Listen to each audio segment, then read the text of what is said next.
How can we then identify what we need from our childhood in our adulthood if sometimes it could be beneficial, sometimes it can't be? Yeah, well, a couple things. First of all, if you are happy with who you are, then maybe you don't need many changes.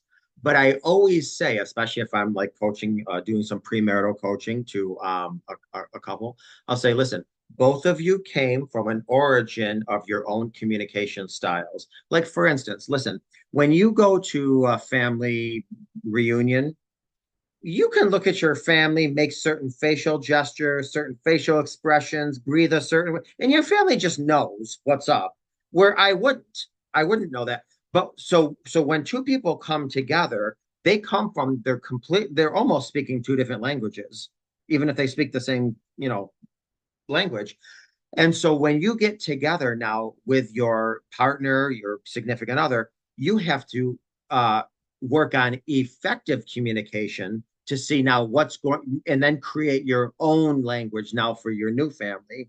And this is a line. This takes work because um, everybody comes with their own baggage, with their own expectations, with their own pet peeves, with their own this. I was working with a family one time, and the wife, her came from a family where when somebody was trying to give you a bull crap, she would just go, and that annoyed her fiance like to no end. And it was a big joke in her family of origin, but it was a huge area of contention, with him. And I said, this is a perfect example of how you guys need to now find the communication style that's going to fit you both, whether that's negotiation, compromising on doing something, or completely eradicating that, or what have you. So to answer your question, I think first of all, the more we know, the more we grow. So everybody should be doing their own self-reflection all times of life. But when you're in a relationship, and keep in mind, I say all the time, we're not ready for a long-term relationship or a marriage when the goal is we want to find somebody to take care of us. We're ready for a long-term relationship or a marriage when we're ready to spend the rest of our lives taking care of somebody else. And then if both parties are doing that, they're tripping over each other, trying to do for each other. And then there's no room for all this outside nonsensical betrayal. How can someone then, Jay, start that process that you just described Of what specifically?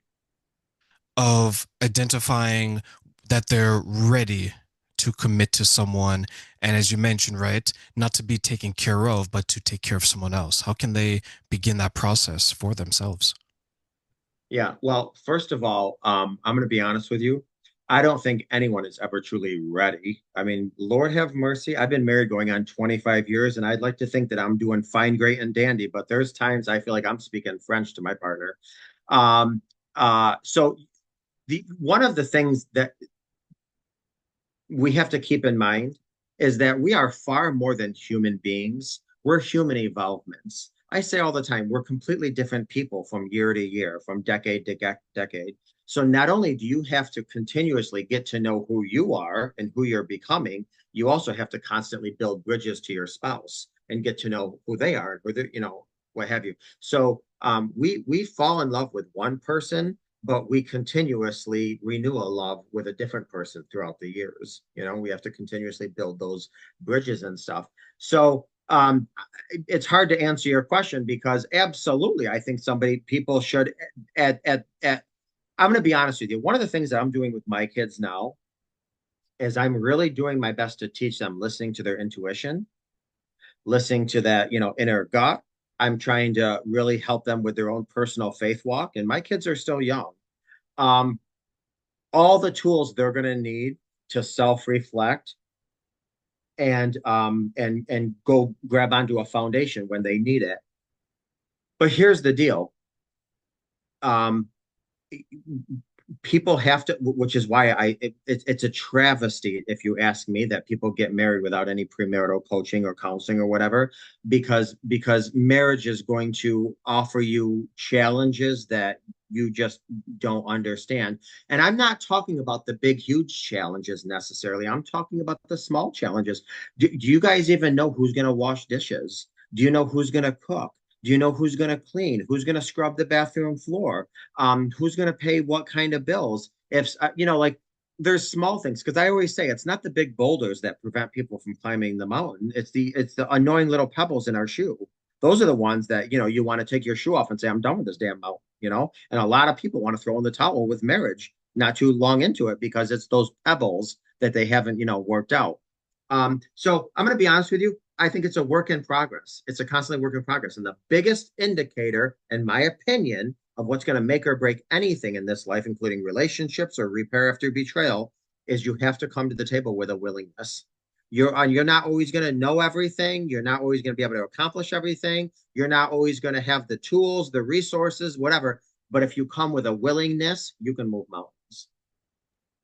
Do you think that it's hard for some people to accept that they would have to come into the situation with a willingness and they don't know everything to leave their ego at the door, so to speak?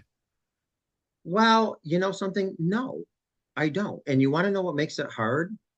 The day in the era in which we live in. Because think about it, everything is at our fingertips. Our listen, I'm gonna tell you, I was reading something not too long ago, and they said the average teenager watched more porn in 10 hours than our grandfathers did all of their adult life. So listen, in today's society, you want a hamburger, go through a lane, and within 2 minutes, you got a hamburger.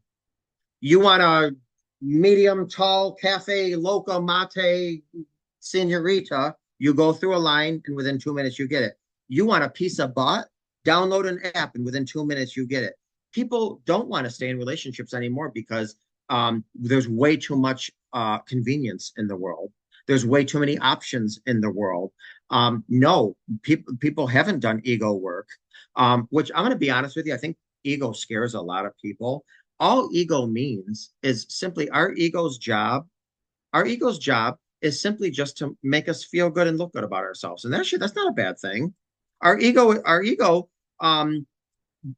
however, it's not a bad thing to challenge your ego either, especially if it's going to help your relationship. But I think the era in which we live makes it very difficult for people to stay committed. And now, and I don't want to offend any of your listeners, and if anybody is in these relationships, I love you just the same. But now there's a lot of people that are, in polyamorous this, and I have clients that are polyamorous. I will support them and love them the same. But there's also a big movement to, just cohabitating and not marriage. And there's also a big so society has changed tremendously, and I think that has changed the dynamics of how we deal with relationship and how we deal with self.